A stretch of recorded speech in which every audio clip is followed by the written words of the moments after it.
Hay un tema que se ha convertido en una verdadera pandemia, una pandemia silenciosa y que en los últimos años, pese a los recursos que por allí los estados han destinado supuestamente, no se ha podido frenar y cada vez afecta más a más familias. Y en ese sentido me estoy refiriendo precisamente a los siniestros viales, ¿no? Que se cobran vidas, que truncan familias, que dejan vidas enteras totalmente destrozadas. Y para hablar de este tema, de dos casos en particulares que nos visitan hoy, Sandra Cabral, quien es madre de Luciana Gauna, y Verónica Servín, quien es madre de Oscar Servín, perdón. Buen día y bienvenidas. Gracias por venir. Lo que Buenos sí, días. medio incómodo, van a tener que compartir el Buenos micrófono. días. Bueno, Sandra, cuéntanos un poco de su caso en particular. ¿Cómo fue? Mi hija había tenido un accidente previo. eh, Ella trabajaba para un call center. Se dirigía a la ART para que le hagan los estudios por el accidente previo que no fue muy grave, estaba lastimada de la pierna. Como el médico no había llegado, la mandaron de vuelta a la casa y en Es decir, la esa citaron, pero el médico no fue. el médico no estaba, llegaba más tarde, estaba Mm, retrasado. Como ella estaba muy dolorida, entonces le dijeron que si quería esperar, pero no tenían, lo que me manifiesta la persona que la acompañaba, no tenían silla ni nada y ella no se podía sentar a esperar. claro. Decidió volver a la casa para después volver más tarde. En ese ida a la casa, tiene el accidente en Ujú. la avenida Castelli. ¿Cómo fue? Por lo que me cuentan, ella iba de Resistencia hacia Barranqueras. Ese es el trayecto porque ella no estaba viviendo conmigo, estaba viviendo en la casa de una tía. Y una camioneta venía del lado contrario de la avenida Castelli y dobla en U. Mm, Y al doblar en U, se los llevan por delante. ¿Venían en moto? Venían en moto, sin ¿Y, casco. y qué ocurre ahí? Ella iba acompañada de una prima, tienen un accidente. Ella se lleva la peor parte porque es la que choca contra la camioneta. La prima sale despedida de la moto. Lo único que le pasó a la acompañante es un golpe en la pierna y ella tuvo fractura de mandíbula, fractura de pelvis y un golpe en la cabeza que es lo que no le dejaba reaccionar. No tuvo más pérdida de masa encefálica ni fractura de cráneo, pero ese golpecito formó como un coágulo Ujú. que no dejaba que ella se despierte. Estuvo 17 días en terapia intensiva. De esos 17 días se despertó un solo día. El día que despierta le entra un virus por el respirador al Claro. hospital y fue la que lo llevó a la muerte. ¿Y el caso de Oscar? Bueno, en el caso de mi hermano fue, o sea, nosotros todos éramos jugadores de fútbol en ese entonces, eh, y él se dirigía a una cancha. Nosotros vivíamos en Puerto Bastián y ellos se dirigían a Cruce Viejo, Ujú. 1 kilómetro más adelante. Él se dirigía con mis tíos eso y con los demás chicos que tenían que jugar ese día el partido. Mi hermano se cruza del otro lado de la ruta a comprar unas cosas, el que le había acompañado, mi hermano Sí. mayor. Y venía en un grupo importante y en ese entonces todavía no había la doble mano que hay ahora, o sea, era una sola Ajá. ruta. Estamos hablando de la 16. Sí, ruta 16, kilómetro 28. Y mi hermanito lo vio a mi hermano, sería el otro, que se había cruzado a comprar en el almacén que estaba del otro lado de la ruta y atina a cruzarse la ruta. En eso viene un auto por ruta 16 y en la zona de Cruce Viejo, en kilómetro 28, en 2004 había los famosos pianitos. Sí. Mi hermano estaba en su mano, si vamos al caso, mi hermano estaba bien en su mano, pero el auto desvía, por desviar los pianitos, em, los embiste a mi hermano, digamos. Sí. Así que mi hermano tuvo politraumatismo de cráneo y eso fue lo que le llevó a la muerte instantánea, o sea, falleció ahí en el momento. ¿Cómo se juntan ustedes? Nosotros tenemos una amiga en común Ujú.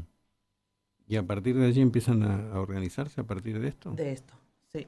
¿Y aquellos que no tuvieron por ahora, la desgracia. Esto es como me trae a la memoria lo que hemos vivido con el tema del coronavirus, de que todos sabíamos que tarde o temprano algún conocido, algún familiar les iba a tocar. Y esto parece ser lo mismo, porque evidentemente como sociedad no le estamos encontrando la vuelta a esta cuestión. Ustedes que ya tuvieron que atravesar por esta situación, ¿qué nos pueden comentar respecto a esa experiencia? Mira, yo creo que falta concientización en cuanto al uso del casco, a la reducción de velocidad, educación vial en las escuelas. Hoy en día es comprar una moto y largar al adolescente porque a veces no son adolescentes tampoco, el respeto a los semáforos, el respeto al carril en donde uno va. Hoy en día yo manejo... tuve un accidente hace poquito con una moto, ellos no miran, van con criaturas chiquitas adelante, criatura atrás, van 4 o 5 en una moto. Si esto no se empieza, no empiezan a tomar medidas en el quitarle la moto, quitarle la licencia, alguna sanción que realmente valga la pena, va a seguir porque todos los días es uno más. Ahora con este tema de los deliveries, yo que manejo auto es también un desastre. Están sin luz, a toda velocidad, sin casco, se cruzan, nos gritan, nos insultan y no pasa nada. Pasan frente a los controles policiales inclusive a veces y no pasa nada. Es decir, bueno, evidentemente hay una inacción también. Una inacción, sí, tanto del municipio como del gobierno de turno, lo que sea. Es algo que lo mismo pasa con las ambulancias. Yo trabajo en salud y la ambulancia tarda una barbaridad, pero porque no hay recursos. No hay recursos. Es decir, muchos de esos siniestros, o mejor dicho, de las víctimas podrían llegar a tener un mejor desenlace si recibieran la atención. La atención en el momento indicado. Se demora demasiado. Cuando mi hija tuvo el accidente, yo pude conversar y dialogar con la médica que la rescató, que la trasladó al hospital, y me decía, señora, somos 2 ambulancias para todo lo que es Resistencia. Claro. En ese momento pertenecían, no sé si siguen perteneciendo a la Fuerza de Seguridad, y era venir no sé de dónde hasta el siniestro y le demandaba demasiado tiempo. Ahora, usted hizo mención al tema de la educación vial. Sí. Eso, ¿por dónde debiera empezar? Yo creo que por las escuelas, empezar por las escuelas primarias. Cuando los chicos empiezan a tener uso de lo que es manejarse en vehículo, tanto como acompañante, porque ellos no manejan, eso es obvio, pero por lo menos yo sé y he visto casos de chicos que le dicen, papá, el semáforo está en rojo. Sí. Papá, no se cruza en rojo. Entonces, mejor control es ese, ¿eh? Yo creo que sí. Me arriesgaría a decir, no en la primaria, sino en el jardín. Sí. Desde el jardín, desde que los chicos empiezan de alguna manera a interactuar en la sociedad. Exactamente, sí. Ahora, muchas veces se habló de esa posibilidad, pero siempre queda como una campaña que se pierde en muy poco tiempo. Como que no interesa, sí. Es como que va quedando para lo último. O no reditúa. Sí, esa es la palabra. Ahora, ¿ustedes se han vinculado con familiares de más víctimas? ¿Conforman alguna suerte de organización? Porque en algún momento, no sé si sigue existiendo, se formó una agrupación como fue Padres en la Ruta, que participaba de los controles de alcoholemia. ¿Hay alguna organización en la cual...? Yo, de mi parte, no. No, de la mía tampoco. Porque en ese entonces yo tenía 14 años, así que... No. O sea que una buena oportunidad como para concientizar de la necesidad, no solamente a las autoridades. Exactamente, sí. Tanto a la sociedad como a las autoridades, porque a veces las autoridades también como que empiezan a tomar parte del asunto y la sociedad es como que se levanta en contra de todo eso que es respetar las reglas de tránsito. Transgresores. Hasta que nos toca. 100%, hasta que nos toca. Ahora, en los dos hechos que les tocó vivir, obviamente que de esto interviene la justicia por el deceso y toda una investigación. ¿Cómo fue el trato que recibieron? En mi caso, yo estaba trabajando, yo trabajaba en ese momento en Casa de Gobierno, me llaman y me dicen que mi hija tiene un accidente, yo me dirijo al Perrando. La denuncia se hizo de oficio, Sí, yo no fui a hacer una denuncia posterior, entonces, ¿qué pasó? La causa penal se archivó directamente. directamente. ¿Y la No camioneta? tenía cabeza para nada, ni Y claro, siquiera me uno en esos percaté de momentos hacer ni... ese trámite y cuando me avisan, la causa está archivada. El conductor nunca fue preso. Lo único que supe, nunca se presentó al hospital. Lo único que supe fue que era un gendarme que era trasladado de Salta a Resistencia. Cuando empecé a hacer los trámites para el tema del cobro del seguro, me entero que él manejaba una camioneta que no estaba a nombre de él y era como que tenía 3 dueños. Esa camioneta nunca tuvo Una transferencia. una transferencia. Y ahí estamos porque no sabemos, se le manda carta de documento a uno, a otro, no están acá en el domicilio, no se le encuentra. Y hace 2 años que yo no puedo nada. ¿Y en su caso? Bueno, en mi caso, Acá, por favor. sí. En mi caso no, tampoco hubo detenidos. Como se arregló todo por el tema del seguro y quedó ahí.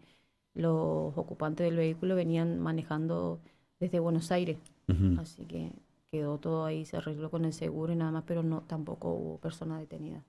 Hubo demorada en ese entonces, pero no quedaron ninguna detenida ni nada. ¿Hubo al menos una investigación que determinó responsabilidades o algo por el estilo? Porque imagino, no sé, exceso de velocidad, algo por el estilo. Sí, sí, pero él atestiguó que por, digamos, era un grupo importante de chicos que venían y él en la declaración puso que por no agarrarle a varios chicos que venían, porque venían varios para jugar al fútbol, atinó a esquivarle el pianito y agarrarle a uno solo que vendría a ser justo O mi sea, que hermano. eligió. Sí, eligió salvar en teoría él varias vidas y prefirió agarrar un Frenar solo. no podía. No podía frenar, no, atinó a eso. Pero sí, tampoco hubo detenido en ese entonces, quedaron demorados ellos y nada más. Ahora, usted decía que lo vive permanentemente este tema de las transgresiones. Nosotros, como a modo de humorada, hace un tiempo planteamos cuáles eran los requisitos para brindar servicio con motos, de esto de tipo delivery. Bueno, una de ellas era no tener luces, cruzar semáforos en rojo y de ese tipo de cosas, porque es un ¿Sí? común denominador en todo el país, no solamente aquí en Resistencia. Ahora, es un tema que permanentemente está en agenda.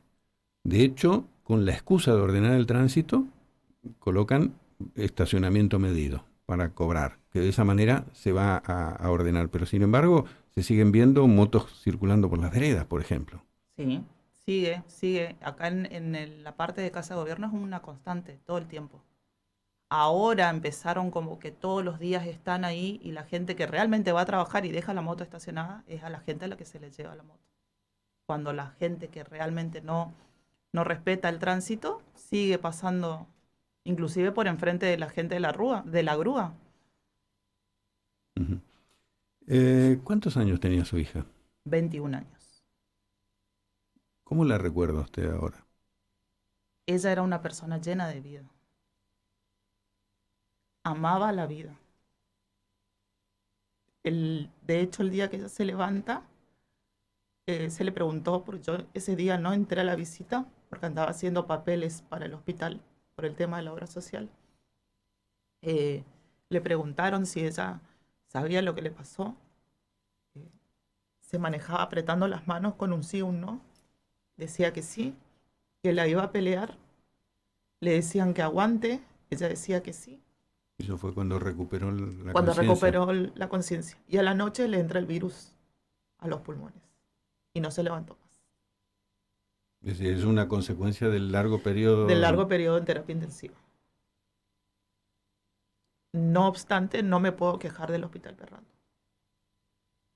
porque hicieron todo lo posible.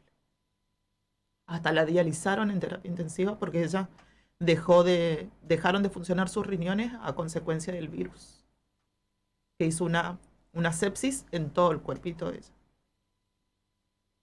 De hecho, fallece por ese virus.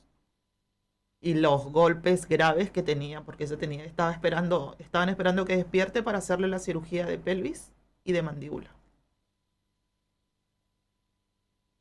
¿Y Oscar? ¿Cuántos años Mi tenía? hermanito tenía 9 años, toda una vida por vivir. Él falleció Esto pasó ahí en el hace momento. 14 años. 21 No, años. 21 Sí, años. en 3 tendría de 30. julio del 2004, él falleció. También, imagínese, 9 años, toda una vida por vivir, pero bueno. Nada, me acuerdo en ese entonces que él, porque todos jugábamos al fútbol, y en ese entonces yo no pude venir, justo ese día Usted yo no no lo pude estaba. acompañar, no. Y él ¿Y fue usted qué edad el tenía? último, Porque era jovencito. 14 años. Hoy en día tengo 36. Eh, Éramos todos siempre unidos y justo ese día yo no pude venir. Y ellos vinieron a jugar un partido que tenían con los chicos del Cruce Viejo. Y siempre él era el terremoto, él siempre fue el terremoto de la familia. Y era el más chico de la tanda que jugábamos al fútbol. Así que eh, él falleció en el acto. Lo que sí me queda grabado es que mi papá, antes de salir, le había dado unas monedas. Y pesa el impacto que él tuvo porque el auto le embistió de atrás. Así que falleció por un traumatismo de cráneo. Y no soltó la moneda que tenía. Él, a pesar del impacto y de la distancia que lo lleva, que lo tira, mejor dicho, que lo despide el auto, él no soltó esa monedita que tenía. Y hasta hoy en día eso me queda grabado. Sobre todo a uno de mis hermanos, el que estuvo ahí, el que vio todo. Así que nos marcó toda la vida. ¿Qué le dirían ustedes a las autoridades o a aquellos que pueden tomar algún tipo de decisión o impulsar alguna medida que perdure en el tiempo, que pueda prevenir? ¿Qué le pedirían ustedes? Que se ocupen, ¿De qué manera? que se ocupen, de la forma que sea, pero que se ocupen. Porque no se están ocupando. No se están ocupando. ¿Cómo puede ser que personas, que se le otorgue la licencia a personas que tienen el vehículo fuera de condiciones, sin luces, que manejan a alta velocidad, que se le secuestra la moto y después la vuelven a retirar cuando ya saben o ya ven que no hay posibilidades de que eso mejore? Que se ocupen de manera urgente, porque todos los días hay un muerto, todos los días hay una familia destrozada. Que tomen medidas. Son cosas que se podrían evitar. Por supuesto que sí. Y como se podrían evitar, también se podría optimizar los recursos del sistema de salud que está atendiendo. No sé si la mitad o más está destinado a siniestros viales. Así es. Así es. ¿Usted qué le pediría? Yo, sin embargo, pido más concientización hacia los ciudadanos comunes, que son los que andan todo el tiempo, todo el día, que presten más atención y que respeten las normas de tránsito, que respeten, porque en mi caso fue una imprudencia total, porque esquivar algo, tenía miles de oportunidades de frenar, de todo, porque, o sea, la visión era bien. Esto pasó a las 3 de la tarde. La visión, había mucha visión y había maniobras mejores, como frenar, por ejemplo. Eso fue, me repiten, la ruta Sí, 16. ruta 16, kilómetro 28. Sí. Eso no eran en cualquier lugar de la ruta, eran precisamente en un lugar donde había reductores. Sí, había Es reductores decir, porque más que adelante hay una anticipan- escuela. Más todavía. Sí, hay una escuela. Por eso justamente en ese entonces había los famosos pianitos, los lomos de burro, que y decía que tenía que bajar la velocidad, pero aún así no respetaron, no respetan, y menos en ruta, lo que sea ruta 16. Da la impresión de que, no sé si las compañías de seguro, la justicia se quieren sacar de encima las causas, porque por esto que nos está contando es una imprudencia o una suma de imprudencias por parte del conductor. Exactamente, así es, sí. Eso fue lo que pasó en ese entonces con mi hermano. Ya le digo, ya hubo persona demorada ahí en ese momento, pero no hubo ninguna persona detenida en sí. Nada, se arregló todo en el momento y nada. hasta hoy en día. Solamente sabemos que el conductor venía de Buenos Aires, venía en un grupo de 4 en el auto y venían amanecidos encima porque venían manejando de la noche anterior, todo eso, así que un cúmulo de cosas que... Por eso yo digo más, está bien, respeto lo que ella dice, pero yo digo más al ciudadano común que tome más conciencia. Que tome más Ahora, conciencia. en la medida que no haya consecuencias, es difícil, ¿no? Tomar conciencia. Sí, Porque uno cree que nunca le va a pasar. exactamente. Y ese es el principal error que... Porque seguramente el que manejaba el auto, en el caso de ella, sigue conduciendo, sigue manejándose por la vida, sigue... ¿Por qué va a cambiar si no pasó nada? Si no pasó Sí. nada. ¿El seguro se hizo cargo? ¿No le quitaron el registro? Nada, por eso. No hay Estuvo medidas, demorado. Sí, no hay Le medidas arrebató una vida de 9 años. de 9 años. Y seguramente lo puede volver a hacer. Por eso digo, no se le saca la licencia definitiva. Si mató a una persona, no tumbó el auto, no se lastimó él, mató a una persona ajena a su entorno y sigue todo igual. ¿Quién garantiza que no lo vuelva a hacer? Si total el seguro arregla. Bueno, y la imprudencia realmente está a la orden del día, porque lo vemos permanentemente, en cada esquina, en Sí. cada ruta, maniobras que, no deriva en un siniestro porque tenemos suerte, en definitiva, porque podría ser peor todavía, Sí, por si supuesto. nos guiamos por esa imprudencia. Como el último caso de los menores que manejaban la camioneta en Saspeña. Claro. Son todos menores de 15 y 16 años. Hay responsabilidad de los Hay adultos. responsabilidad. Le agradecemos mucho que hayan tenido la valentía de venir a compartir con nosotros. No sé si quieren agregar algo más al respecto de todo lo que han dicho. No, por mi parte, Muchísimas gracias. No, de nada. Gracias. de Bueno, nada. este es un tema, la otra pandemia que nos afecta a todos, del cual creemos erróneamente que no nos va a pasar, y sin embargo siempre y cada vez más vamos a tener un amigo, un conocido, un familiar que se ve involucrado de una manera u otra, ya sea como en el caso de la camioneta que hacía referencia, que dobló en U en la avenida Castelli, o de esa chica en moto con toda una vida por delante que se estrella contra esa camioneta que de manera imprudente hace esa maniobra. Tarde o temprano nos va a tocar a todos si no ponemos un punto y aparte en esta cuestión. Las propuestas son las tomas de conciencia de parte de quienes tenemos la responsabilidad de conducir algún tipo de vehículo, incluso quienes nos conducimos en la vía pública, porque hay veces en que muchos peatones son imprudentes saliendo, cruzando a mitad de cuadra, saliendo entre vehículos y ese tipo de actitudes. Y por otra parte, que las autoridades que tienen la responsabilidad de conducir y hacer cumplir las reglas, nosotros hemos planteado muchas veces que un funcionario público, como puede ser un inspector municipal o un agente de policía, independientemente de la función que esté desempeñando en la vía pública, si ve una irregularidad tiene que intervenir. No tiene que haber alguien que lo ordene, que lo haga. Tiene que intervenir. Sabe que hay una imprudencia, un delito, una falta que se está cometiendo. En la medida que no tomemos esa conciencia y que desde el jardín no empecemos a concientizar a los niños para que sean ellos los que, lo puedo hablar a título personal, la mayor censora que yo tengo en ese sentido es mi nieta, que permanentemente me dice, me viene controlando, está en rojo, está en verde, está en amarillo, frena, no tan rápido y ese tipo de cuestiones.